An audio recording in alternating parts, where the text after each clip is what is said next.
ओम शांति।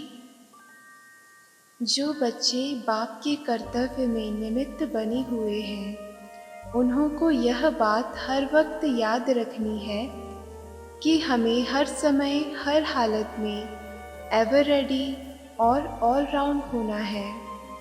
अगर यह दो बातें सभी में आ जाएं, तो सर्विस का सबूत श्रेष्ठ निकल सकता है।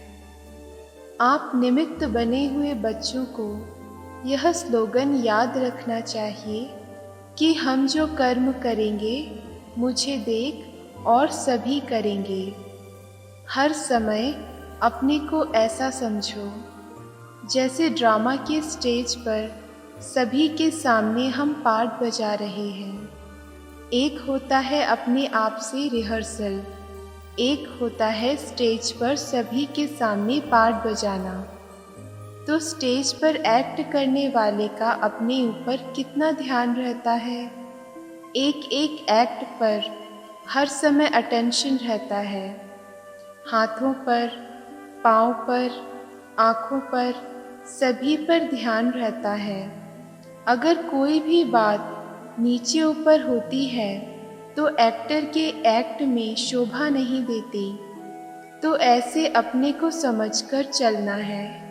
3 मिनट का रिकॉर्ड जब भरते हैं तो कितना ध्यान देते हैं। आप सभी भी अपने 21 जन्मों का रिकॉर्ड भर रहे हो, तो भरते समय बहुत ध्यान रखना है। रिकॉर्ड में ज़रा भी नीचे ऊपर हो जाता है तो वह रिकॉर्ड हमेशा के लिए रद्दी हो जाता है। तुम्हारा भी 21 जन्मों के लिए सतयुगी राजधानी का जो रिकॉर्ड भरता है वह रद्द न हो जाए। रद्द हुआ तो फिर दूर हो जाते हैं। तो यह सोचना चाहिए हमारे हर कर्म के ऊपर सभी की आँख है। एक्टर्स जब देखते हैं हमको सभी देख रहे हैं तो खास अटेंशन रहता है। कोई देखने वाला नहीं होता है तो अलबेलापन रहता है। तो हमेशा समझना चाहिए हम भले अकेलेपन में कुछ करते तो भी सृष्टि के सामने हैं। सारी सृष्टि की आत्माएं चारों ओर से हमें देख रही हैं। भले खुशबू कितनी हो, लेकिन खुशबू से भी जल्दी फैलने वाली बदबू होती है, जो ज़रा सी बात सारी खुशबू को समाप्त कर देती है। अविनाशी खुशबू जिसको सदा गुलाब कहते हैं। एक होता है सदा गुलाब, दूसरा होता गुलाब, तीसरा होता है रूहे गुलाब। पहला नंबर है रूहे गुलाब। वह रूह की स्थिति में रहता है और रूहानी रूह के हमेशा नज़दीक है। ऐसे है रूहे गुलाब। और दूसरी क्वालिटी जो है वह फिर सर्विस में बहुत अच्छे रहते हैं, बाकी रूहानी स्थिति में कमी है। सर्विस में धारणा में अच्छे हैं, संस्कार शीतल हैं। जो रूहे गुलाब होंगे उनकी निशानी क्या होगी? ज्योतिषी बने हो व नहीं। बाप दादा जो ज्ञान और योग की ज्योतिषी दिखाते हैं उनसे क्या देखते हो? हर एक के मुखड़े से, नयनों से, मस्तक से मालूम पड़ता है। किसको परखना यह भी ज्योतिष विद्या है। ज्ञान और योग सीखते हैं, लेकिन यह परखने की ज्योतिष विद्या भी जाननी है। कोई भी व्यक्ति सामने आए तो आप लोगों को तो 1 सेकंड में उनके तीनों कालों को परख लेना चाहिए। एक तो पास्ट में उनकी लाइफ क्या थी और वर्तमान समय उनकी वृत्ति, दृष्टि और भविष्य में कहाँ तक यह अपनी प्रारब्ध बना सकते हैं, यह जानने की प्रैक्टिस चाहिए। वर्तमान समय जो आने वाला है उसमें अगर यह गुण नहीं होगा, कमी होगी, तो धोखे में आ जाएंगे। कई ऐसी आत्माएं आपके सामने आएंगी जो अंदर एक और बाहर से दूसरी होगी। परीक्षा के लिए आएंगी। क्योंकि कई समझते हैं कि यह सिर्फ रटे हुए हैं, तो कई रंग रूप से, आर्टिफिशियल रूप से आपको परखने के लिए आएंगे, भिन्न भिन्न रूप से। इसलिए यह ध्यान रखना है कि यह किस लिए आया है, उनकी वृत्ति क्या है। और अशुद्ध आत्माओं की भी बड़ी संभाल करनी है। ऐसे ऐसे केस भी बहुत होंगे, दिन प्रतिदिन पाप आत्माएं तो बहुत होते हैं।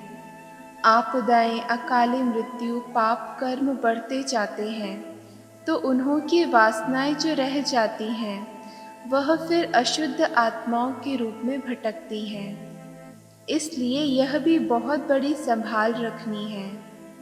कोई में अशुद्ध आत्मा की प्रवेशता होती है तो उनको भगाने के लिए एक तो धूप जलाते हैं और आग में चीज़ को तपाकर लगाते हैं और लाल मिर्ची भी खिलाते हैं। तो आप सभी को फिर योग की अग्नि से काम लेना है।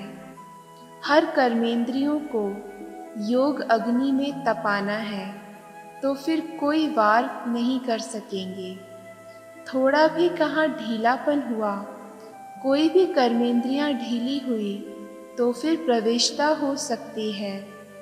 वह अशुद्ध आत्माएं भी बड़ी पावरफुल होती हैं, वह माया की पावर भी कम नहीं होती। यह बहुत ध्यान रखना है। और कई प्राकृतिक आपदाएं भी अपना कर्तव्य करेंगी। उसका सामना करने के लिए अपने में ईश्वरीय शक्ति धारण करनी है। उस समय स्नेह नहीं रखना है, उस समय शक्ति रूप की आवश्यकता है। किस समय स्नेह मूर्त, किस समय शक्ति रूप बनना है, यह भी सोचना है। इन सभी बातों में शक्ति रूप की आवश्यकता है। अगर कोई ऐसा आया और उनको ज़्यादा स्नेह दिखाया तो कहाँ नुकसान भी हो सकता है। स्नेह बाप दादा और दैवी परिवार से करना है, बाकी सभी से शक्ति रूप से सामना करना है। कई बच्चे गफलत करते हैं जो उन्हों के स्नेह में आ जाते हैं। वह स्नेह वृद्धि होकर कमज़ोर कर देता है। इसलिए अब शक्ति रूप की आवश्यकता है। अंतिम नारा भी भारत माता शक्ति अवतार का गायन है। गोपी माता थोड़े ही कहते हैं, अब शक्ति रूप का पाठ है। गोपिकाओं का रूप साकार में था, अब अव्यक्त रूप से शक्ति का पाठ है। हर एक जब अपने शक्ति रूप में स्थित होंगे तो इतने सभी की शक्ति मिलाकर कमाल कर दिखाएगी। यादगार रूप में अंतिम चित्र कौन सा दिखाया हुआ है? पहाड़ को अंगुली देने का। अंगुली यह शक्ति की देनी है। इससे ही कलयुगी पहाड़ खत्म होगा। इसमें हर एक की अंगुली की दरकार है। अभी वह अंगुली पूरी रीति नहीं है। उठाते ज़रूर हैं, परंतु कोई की कभी सीधी, कोई की कभी टेढ़ी हो जाती है। जब पूरी अंगुली होगी तब प्रभाव निकलेगा। एक जैसे अंगुली देनी है। इस कलयुगी पहाड़ को जल्दी अंगुली देकर फिर सतयुगी दुनिया को लाना है। साकार के साथ स्नेह है तो जल्दी जल्दी इस पुरानी दुनिया से चलने की तैयारी करूं। आप कहेंगे अभी सर्विस कहाँ हुई है, लेकिन सर्विस भी किसके लिए रुकी है? अगर आप हर एक शक्ति रूप में स्थित हो जाओ तो आपके जो भूले भटके भक्त हैं, न चाहते भी चकमक यानी कि चुंबक के आगे आ जाएंगे। देरी नहीं लगेगी। ओम शांति।